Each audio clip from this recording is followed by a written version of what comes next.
Hello students, आज हम class 7 science का चैप्टर नंबर 3 जो था फाइबर टू फैब्रिक, इसके क्वेश्चन आंसर्स करने वाले हैं। अगर आपने वो वीडियो अभी तक नहीं देखी है जिसमें मैंने ये चैप्टर समझाया था, तो यहाँ पर आई बटन आ रहा है, ये टॉप राइट कॉर्नर पर, इस पर आप क्लिक करके उस वीडियो को देख सकते हैं। तो चलिए क्वेश्चन आंसर स्टार्ट करते हैं।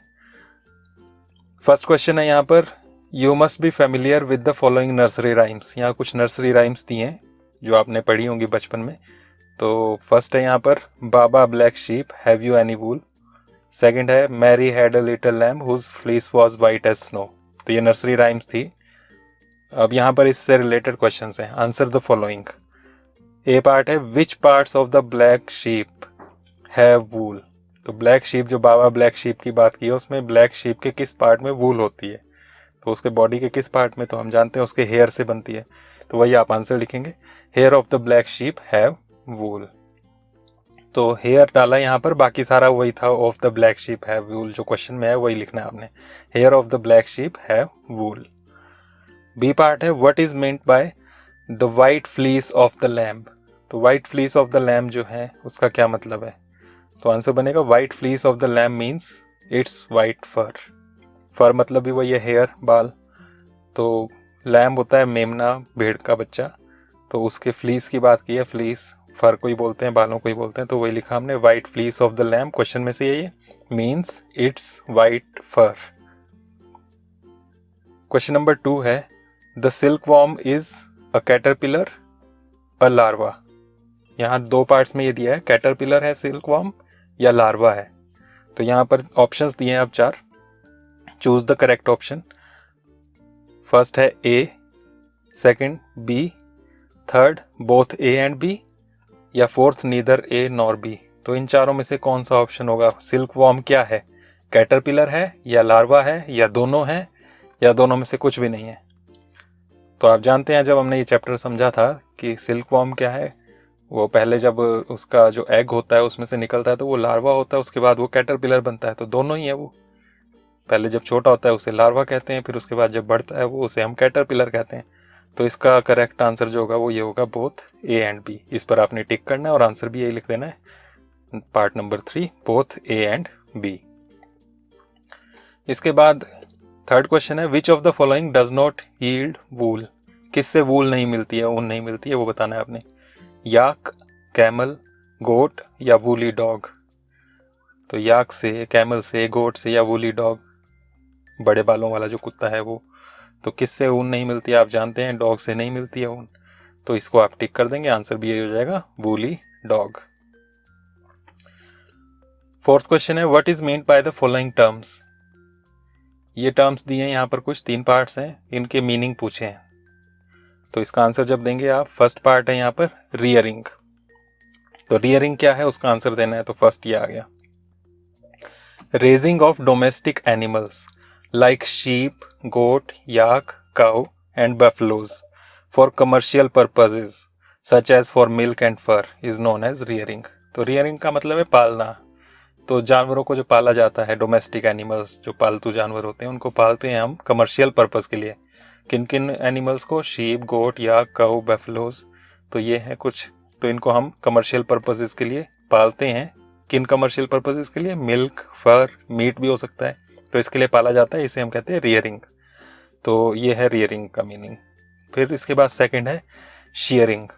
शेयरिंग क्या है, तो उसका आंसर आप लिखेंगे, shearing is a process of removal of animal hair by using machines. तो एनिमल हेयर जो हैं, शीप, गोट के जो हेयर हैं, याक के, जिससे ऊन मिलनी है, उनको निकालना, उनको उतारना, उनको कट करना मशीन्स की हेल्प से, उसे हम कहते हैं शेयरिंग। तो shearing is a process of removal of animal hair by using machines. Third part है सेरिकल्चर। अब ये सेरिकल्चर क्या है, तो थर्ड का आंसर आपका बनेगा इस तरह से, rearing of silk worms to get silk is known as sericulture. तो रियरिंग ऑफ सिल्क वॉर्म्स, रेशम के जो कीड़े हैं उनको पालना, किस लिए, सिल्क के लिए, रेशम के लिए, इसे हम सेरिकल्चर कहते हैं। इसके बाद question number 5, given below is a sequence of steps in the processing of wool. Wool जो बनती है उसकी प्रोसेसिंग के हमने सीक्वेंस देखी थी, उसके स्टेप्स देखे थे। तो वहाँ यहाँ पर वो दे रहे हैं, यहाँ पर which are the missing steps, उनमें से मिसिंग कौन से हैं वो बताने हैं, ऐड देम। तो ये यहाँ पर दिया हुआ है sharing dash sorting dash dash dash. तो अब इनमें डैश में क्या आना है, ये सीक्वेंस भी ध्यान रखनी है। सबसे पहले शेयरिंग है, भेड़ के जो बाल हैं उनको काटा जाता है। फिर उसके बाद सेकंड स्टेप क्या आता है यहाँ पर, तो वो आता है स्कोरिंग, उसको अच्छे से धोया जाता है, वॉशिंग की जाती है। उसके बाद नेक्स्ट स्टेप यहाँ पर दिया हुआ है सॉर्टिंग, उसको छांटा जाता है। उसके बाद नेक्स्ट स्टेप आपका आ गया क्लीनिंग ऑफ बर्स, उसमें जो बर्स होते हैं बहुत बारीक रेशेज होते हैं उनको अलग कर लिया जाता है। नेक्स्ट आता है डाइंग, कलरिंग की जाती है उसकी। और उसके बाद लास्ट स्टेप आता है रोलिंग, उसको रोल किया जाता है। तो इस तरह से आपने ये स्टेप्स देने हैं।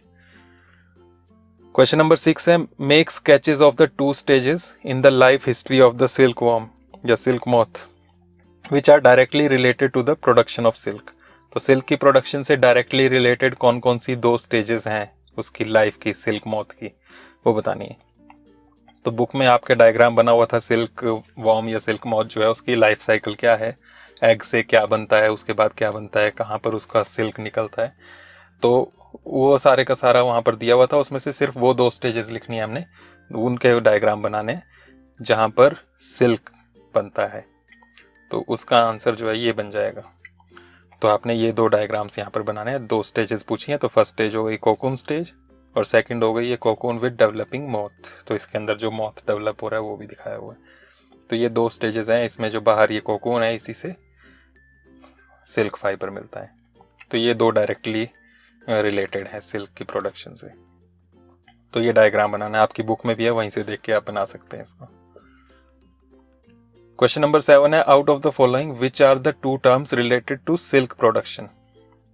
सिल्क प्रोडक्शन से रिलेटेड कौन सी टर्म्स हैं इनमें से, sericulture, floriculture, moriculture, apiculture and silviculture. इनमें से सिल्क से रिलेटेड कौन कौन से हैं टर्म्स वो बताना है। इसके लिए यहाँ हिंट्स भी दी हुई हैं। फर्स्ट है silk production involves cultivation of mulberry leaves and rearing silk worms. तो सिल्क की प्रोडक्शन जो है उसके लिए सिल्क वॉर्म्स पाले जाते हैं और मलबेरी लीव्स जो है वो उसकी कल्टीवेशन की जाती है, शहतूत के पत्तों की। सेकंड है scientific name of mulberry is Morris Elba. जो मलबेरी ट्री होता है शहतूत का पेड़, उसको साइंटिफिक उसका नेम है मोरस एल्बा। तो इसी से रिलेटेड ऊपर ढूंढ सकते हैं आप। तो सबसे पहले तो हमने बोला सिल्क वॉर्म्स पालने हैं, तो उसको हम बोलते हैं सेरिकल्चर, ये टर्म आ गई। सेकंड हमने कहा कि साइंटिफिक नेम जो है शहतूत के पेड़ का, मलबेरी ट्री का, वो है मोरस एल्बा। तो वही मोरस से आ जाएगा मोरिकल्चर। तो ये 2 टर्म्स आपने लिखनी है, सेरिकल्चर एंड मोरिकल्चर। ये इसका आंसर बन जाएगा। क्वेश्चन नंबर 8 है match the words of column 1 with those given in column 2। Matching type है, यहाँ 2 कॉलम्स दिए हुए हैं। कॉलम 1 में है स्कोरिंग, नंबर 2 मलबेरी लीव्स, 3 याक, 4 कोकून। तो ये दिए हुए हैं यहाँ पर।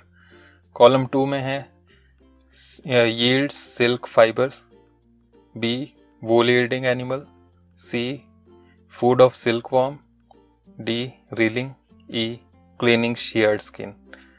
तो आपने इनको मैच करना है। फर्स्ट जो यहाँ पर आ रहा है वो है स्कोरिंग। स्कोरिंग आप जानते हैं वॉशिंग था, जो आपने शेयरिंग की थी, जो वूल निकलती है उसको क्लीन किया जाता है उसमें। तो यहाँ पर इसका यही बन जाएगा ई वाला। तो इस तरह से आप इसको मैच कर सकते हैं। नेक्स्ट है मलबेरी लीव्स, शहतूत की जो पत्तियाँ होती हैं, तो वो इनमें से क्या होगा, तो आप जानते हैं वो सिल्क वॉर्म जो होता है कैटरपिलर, उसका फूड होता है, वो उसी को खाता है। तो यहाँ सी के साथ आप इसको मैच कर देंगे। नेक्स्ट है याक। याक जो है वो हमें वूल देता है, तो इसका बी हो जाएगा वूल यील्डिंग एनिमल। इस तरह से आपने कनेक्ट कर देना है। और कोकून, कोकून जो है उससे सिल्क फाइबर्स मिलता है, तो ये आ जाएगा इसका यील्ड्स सिल्क फाइबर्स। इसमें रीलिंग रह गया क्योंकि रीलिंग का यहाँ पर रिलेटेड कोई भी टर्म नहीं थी। तो इस तरह से ये क्वेश्चन आपका बनेगा। नेक्स्ट क्वेश्चन नंबर 9 है given below is a crossword puzzle based on this lesson, use hints to fill in the blank spaces with letters that complete the words. तो यहाँ पर आपको एक क्रॉसवर्ड पजल दिया हुआ है और उसमें जो स्पेसेस है उनको आपने लेटर से भरना है, उसके लिए हिंट्स भी दी हुई हैं।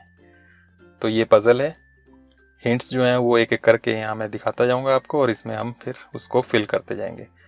तो सबसे पहले डाउन, डाउन तो हमने नीचे की तरफ भरने, ऊपर से नीचे की तरफ। इसमें D1 तो यहाँ आपको नज़र आ जाएगा 1D कहाँ लिखा है, तो ये लिखा है 1D। तो यहाँ से हम शुरू करेंगे। इसमें लिखा है थोरो वॉशिंग, तो थोरो वॉशिंग 1D है। ये कहाँ बढ़ना है, ये जो आपको इस कलर्ड दिख रहा है आपको बॉक्स, इनमें आना है। तो वॉशिंग के लिए हमने अभी बात की थी कि जो वूल निकाली जाती है उसकी वॉशिंग की जाती है, उसको स्कोरिंग कहते हैं। तो वही आ जाएगा स्कोर, SCOUR, SCOUR। तो ये हो गया 1। उसके बाद सेकेंड हिंट जो है वो है एनिमल फाइबर, नंबर 2 पे आना है ये 2D। तो यहाँ पर ये आएगा 2D में एनिमल फाइबर। तो एनिमल फाइबर कौन सा आएगा यहाँ पर, एनिमल फाइबर हमने 2 पढ़े, वूल और सिल्क। तो या तो वूल आएगा या सिल्क आएगा, लेकिन वूल जो है उसका आगे भी एक ऑप्शन है, तो वहाँ पर भरना पड़ेगा। इसलिए आप अगर वूल करके देखें तो बाद में अपने आप आपको समझ में आ जाएगा कि यहाँ वूल नहीं होना था। तो यहाँ पर हम सिल्क लिखेंगे, SILK। ये आ गया यहाँ पर। उसके बाद थर्ड है लॉन्ग थ्रेड लाइक स्ट्रक्चर। ये थर्ड है, D डाउन में है, तो 3D यहाँ पर नज़र आ रहा है, इसमें करेंगे हम। तो लॉन्ग थ्रेड लाइक स्ट्रक्चर्स जो होती हैं, बारीक बारीक धागे जो होते हैं, उनको हम फाइबर्स कहते हैं। तो वही आएगा यहाँ पर, इसका में कलर्ड कॉलम जो है यहाँ पर, ये FIBRE, फाइबर। तो इस तरह से ये आ जाएगा। उसके बाद हम एक्रॉस की बात करें। एक्रॉस मतलब लेफ्ट टू राइट हमने ये फिलअप करने हैं। इसमें 1 है कीप्स वार्म, 1A यहाँ पर।